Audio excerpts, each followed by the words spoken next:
Welcome back to FallingFoxGaming, everybody. I'm your host Blaine, and today we are going to be playing some more Mount & Blade 2 Bannerlord. Today, we're going to be starting a brand new series, and it's going to be a roleplay series featuring the Altier clan. The playthrough itself is going to be fairly standard, with a few exceptions. The two primary differences is we are actually starting 2 years into our actual game world. That is because we are continuing the same game world as our mini-series that we just finished up. If you didn't watch that series, that's perfectly fine. It's not going to affect this playthrough at all, except for that we are playing in the same world. And the reason I did that is Bannerlord actually has a really weird economy, and it tends to settle down and kind of figure itself out after about 2 years. So I decided that's about the best time to actually start playing in this series. That way the economy's not going all wild and kind of messing with our playthrough. And then the other big change is that we are not starting off with just one character. I have thoroughly planned out what characters we are playing with and what characters are going to be involved with this playthrough. We are starting off with several family members and several friends. With that being said, all of their stats are extremely low and they are nothing like normal companions that you'd pick up while playing. We will cover the character details in a little bit, but first I just want to discuss the world just a little bit. Now, for the 2 years that the game was running, we had the Death for All mod installed, which means many lords are dead. If you don't know what the mod is, essentially it means any lord, be it a companion, a different vassal, anybody, they can die on the combat field much easier than normal. And this means there have been a lot of changes in the factions. A lot of people have died, including some of the leaders, and we're just going to roll with it. We're just going to go with whatever's there is there. And the other thing is, because the world is 2 years old, there have been several territories that have swapped hands. So we're just going to have to roll with that as well, and we'll discuss the changes as we play. And with all of that being said, let's introduce all of our characters. Alright, here we are in the party menu where you can see all the characters we are starting off with. Now, to make things simple, I'm not going to go into any of the details on their backstories. We will cover that in time. For now, all you need to know is that we are playing as Bannerlord Altier, the head and leader of the clan, and we are married to Elida, different from the Battanian Elida, but loosely based on her. We have our childhood best friend Astrid, and then our sister Aurora, and her childhood best friend Rosalina. Then we have our younger brother Xander, who is married to Sylvian, and then finally our youngest brother Oscar, who is married to Veronet, which again is different than the Vlandian Veronet, but again loosely based on her. And then as a full disclosure sort of thing, we also have other people that are in our clan, but they are not going to be with us for quite some time. I have them waiting in town, and they will just join us in the future when it's roleplay appropriate. Alright, and the final thing I want to talk about before we actually talk about the roleplay itself is our stat blocks. Now, to make things simple, I started off everybody as a level 1 character with extremely low stats. I treated each character as if they were a player character, which means they get the base 2 for all the stats, plus a total of 6 additional points to allocate how we want. On top of that, each character started off with 12 focus points, spread out through all of their skills, and for each skill that they put a focus point into, they gained 5 skill points in that. So if you have 1 focus point, you get to start off with 5.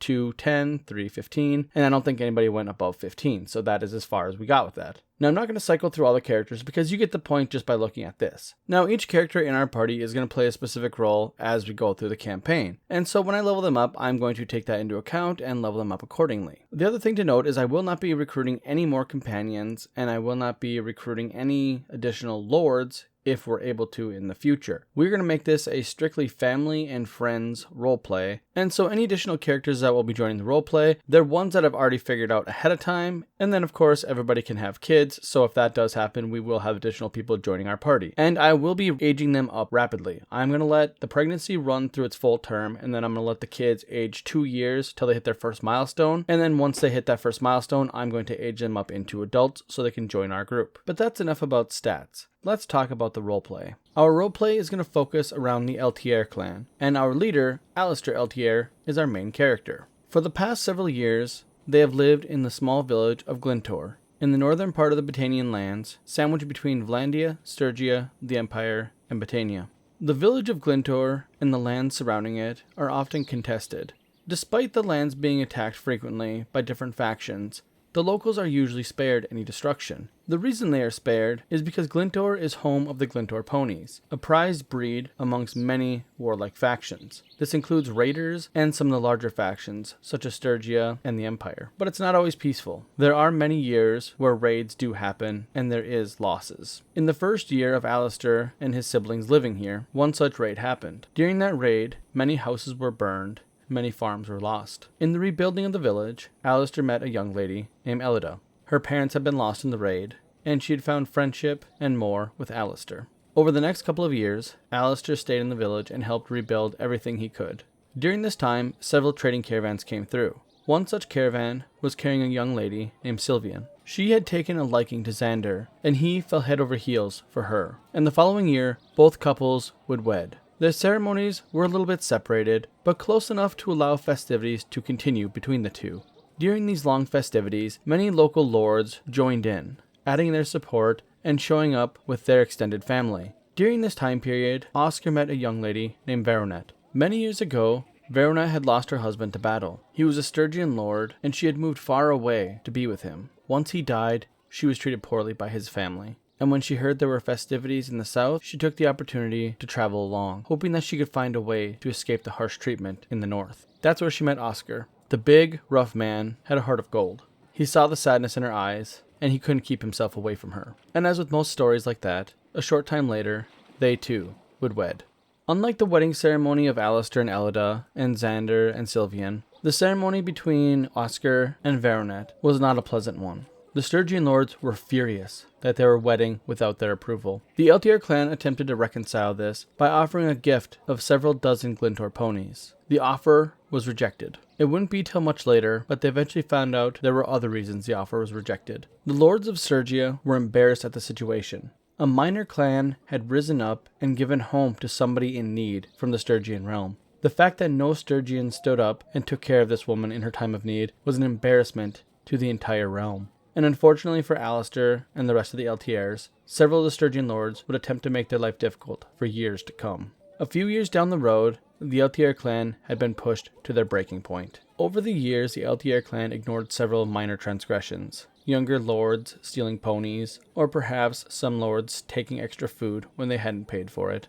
These were things they could ignore. Sometimes it was easiest just to ignore minor transgressions so as to not provoke them and cause a bigger problem. But on a hot summer night, things changed. Several drunken Sturgian lords came into their village with their entourage and began harassing the villagers. They stole food, horses, and kidnapped several younger women. The villagers banded together and fought back, and unfortunately, 2 of the lords died in the encounter. In less than a week, a Sturgian army bore down on the village, slaughtering almost everyone, taking all the horses, all the food, and anything else they could get their hands on. The village was completely decimated. The only thing that had saved the clan was sheer luck. They had recently traveled to Pakutea to get medical aid because all 3 wives were pregnant and ready to give birth. During their travels, they saw the army. They had no idea it was heading for their home, and they would only learn of the decimation of Glintor by courier. The clan could not return to Glintor.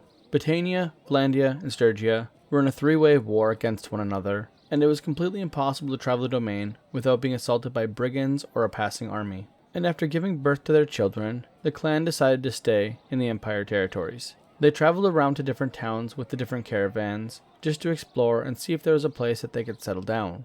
Unfortunately, war would also meet the Empire. The civil war between the 3 Empire factions would leave every single town under threat constantly from one another.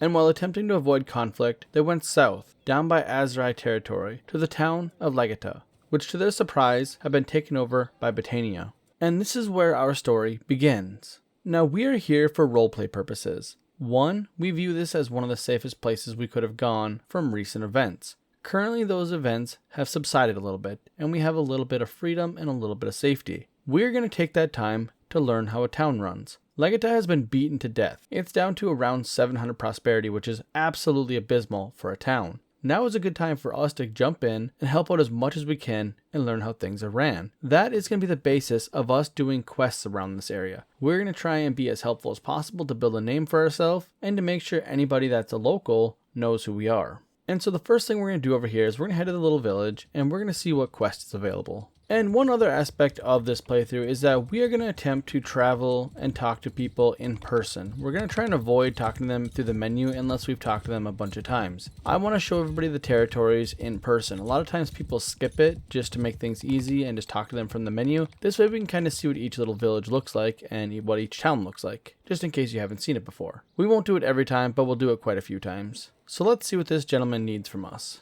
Some of the families in the village need to raise a bit of money. We've put together a herd of 10 sheep to sell in Astrakhan, but with all that banditry on the roads, they can't drive it there on their own. We're not merchants or landowners. We can't afford any losses. If you're going in the direction of Astrakhan, you can perhaps take our herd there to Gontrick the silversmith. I'm willing to pay you 900 dinars if you deliver them safe and sound. Well, that sounds like a pretty great quest. Just deliver a herd of sheep and be done with it. I'll take it. Also, as you can see in the top corner, we do start off with 2100 dinars. And that's mostly just because I padded our money a little bit to pay for our wages because we have multiple companions. That's all legitimate money earned. It's not actually from like me just adding it to the game or anything like that. Just remember that this game world is technically 2 years old, so I have done some stuff. Alright, and thinking about this, I do believe Astrakhan is actually quite a ways away from here, and I think it's in Vlandian territory, so we have a little bit of an adventure ahead of us. Now, this could potentially take us a very long time to get there. We are moving quite slow.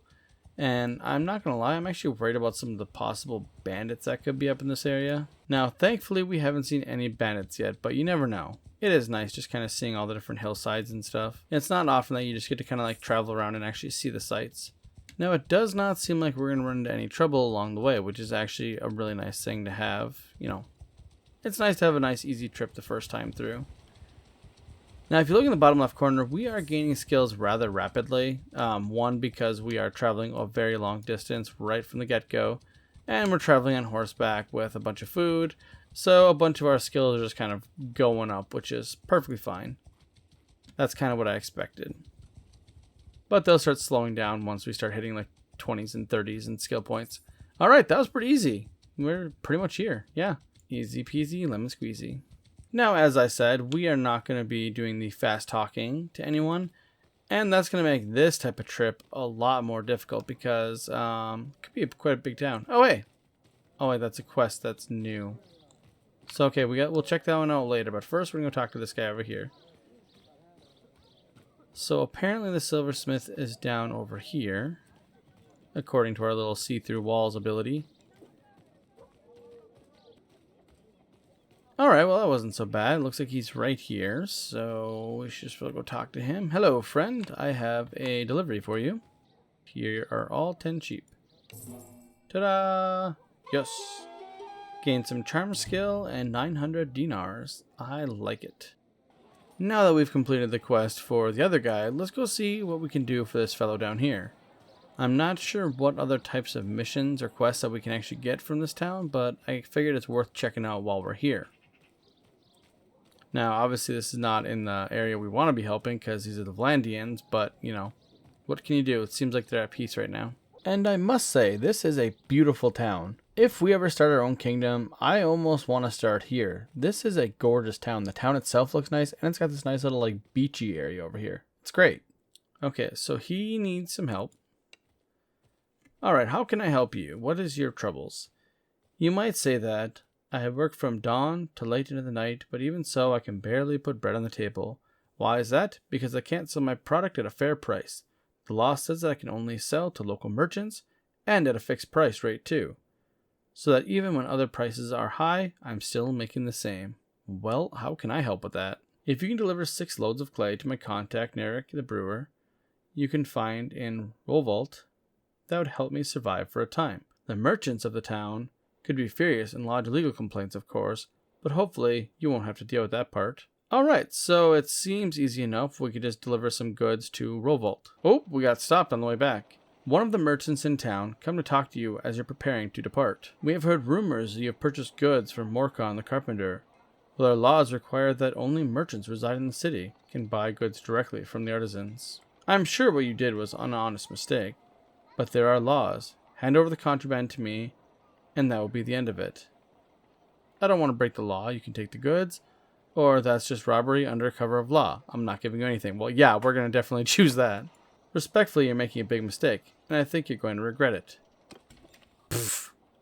Criminal rating? This game has a criminal rating? I did not actually know that. That's interesting. Okay.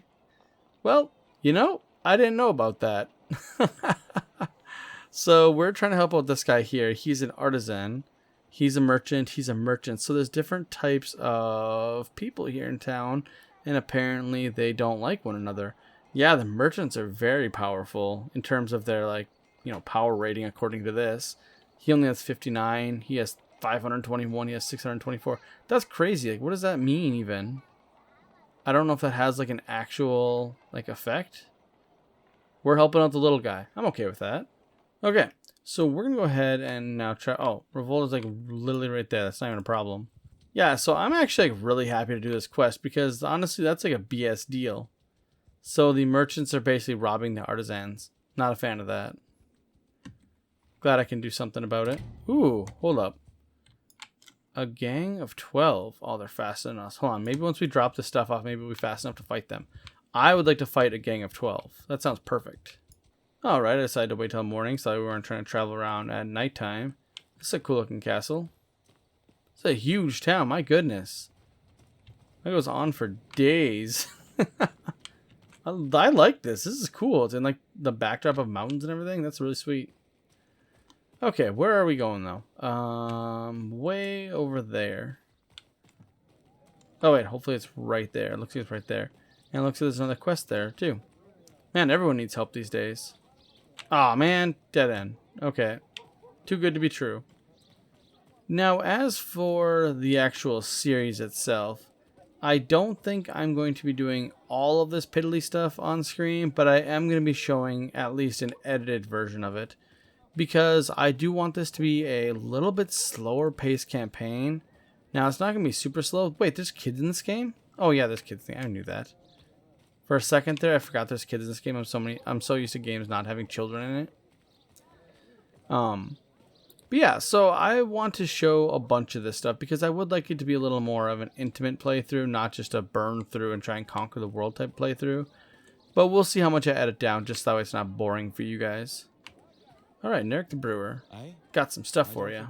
And there we go, 668 dinars as promised. I don't remember even agreeing on a price, but I'm sure we agreed upon that. There you go. Happy to help. Hey, I gained a level. Nice. Alright, I'm going to go ahead and put this point into scouting, because scouting is a very hard thing to actually raise up. And the higher we can get that, the faster we can move around the map. Now that we've gotten rid of those items, our speed is up to 5.22. So we are fast enough to catch those looters. However, we might not be strong enough, actually. So I think it might be worth hiring a couple people to help us out. Even if they just go ahead and get themselves killed. I think we're going to hire a couple of Landian recruits just to kind of make the numbers a little bit more even. Because if you remember, our gear is kind of trash, so I really don't want to be trying to fight anybody, including looters, in a fight we might actually lose. Okay, so we're going to go ahead and try and take on these looters here, assuming this party doesn't fight right here. Okay, hold on. We don't want to actually engage if that party's going to engage. Oh, well, dang it. That's what I wanted to do. Is that the only group of bad guys probably nearby too? Well, that's unfortunate. That was like a perfect group for us to fight. You know what? 5. Okay, hold on. Okay, I know that was a waste of money, but we got rid of the recruits that were with us because I want to fight the looters with as few people as possible. And a group of 5 against our group of 9 should be a good fight. Now, I don't want to fight them at nighttime, so I'm going to actually just kind of let them go here for a second. Alright, so our very first fight, and it's going to be up against 5 looters, so we outnumber them. But honestly, I don't know if we have better gear than them, so this will be interesting. Their gear might even be better than ours. Now, we're going to go ahead and just have everybody just dismount here, including me. I think we're better off without the horses. Keep close. Now, we're just going to have everybody follow us. And so this is our party. Now, everybody has throwing weapons. I gave everybody throwing axes, specifically because looters have freaking rocks, and I want to make sure we can actually deal with that. Now, okay. That went way better than expected. Okay, so the throwing weapons works out pretty well against looters. Good to know. Now, everybody gained a little bit of skills, obviously, which is good. I gained some two-handed and some athletics. And everybody is kind of gaining the same things, very similar things. Now, honestly, I was hoping I could find some more looters in that. Obviously, oh, is 17 too much? Okay, so they are gonna try and engage with me. So I think I'm gonna back up. I think that's just a little too many for what I'm comfortable with. Now, they are quite fast, but we are a little bit faster than them. What if we get some people here? Now, this is interesting. We could get ourselves some squires. That's a good idea. I'm going to do that. We're going to get ourselves some squires and maybe this random guy here. Now, these guys we're not just going to dump like we did the other ones. We have some actual cavalry type horsemen, and we're going to hunt these guys down now. So this feels like a fight that we can maybe win. Now, we have a lot more people. We have 3 extra people, 4 extra people, which is actually pretty helpful when you're kind of balancing out these low numbers. Now, I don't know precisely what the best way to engage these guys are. So looters are tricky. If you're on foot, it's not that big of a deal, but when it comes to horseback and stuff, they can be quite dangerous. Because they have their stupid rocks. And honestly, that does make me nervous. I'm hoping that the squires can do a little bit of extra work because we don't have the weapon skills to fight these guys all that easily. Now, I don't know my weapon length all that well. Admittedly, I did not do any practice with this weapon or anything, so I don't know how long it is. There, I got my friend out of there, hopefully. We seem to be doing okay. Not great. Our people are just learning, after all. Okay, this guy's on his own. There we go, perfect. Hey, I gained a level from that. That means I'm probably doing okay, right? When you gain levels in combat, that usually means you're doing it right. Now, admittedly, I'm just kind of swinging wildly. I'm not gonna lie. I'm trying to be... What's that called? I'm trying to be deliberate with my swings, but honestly, I'm just trying to swing and hope I hit somebody as I drive by them. I think we got this. Okay, maybe we could have handled this on our own without the extra squares, but I don't actually know. Like I said, having a couple extra people on there, especially a horseman, can make a big difference. Now, it does look like somebody got knocked out. Oh, 2 people did. Oscar and one of the recruit. Oh, the recruit guy on foot. Yeah, of course he did. Then we got some renown and morale. Not bad. And Oaks Hall is right here, so let's go ahead and just go there and turn in our prisoners. And I think this is where we are actually going to leave off for today. I think this is a good first episode. We got the roleplay introduction all covered, and we got ourselves a start. And we even got a little bit of combat in there. That worked out pretty well. So I hope you guys are enjoying this so far. If you guys did, please do not forget to leave a like and subscribe if you have not. And if you want to see more stuff like this, please leave any kind of comments down below what you'd like to see from this series, because I will take recommendations into account when planning out my actions. So thank you guys for watching. I'll see you guys in the next one.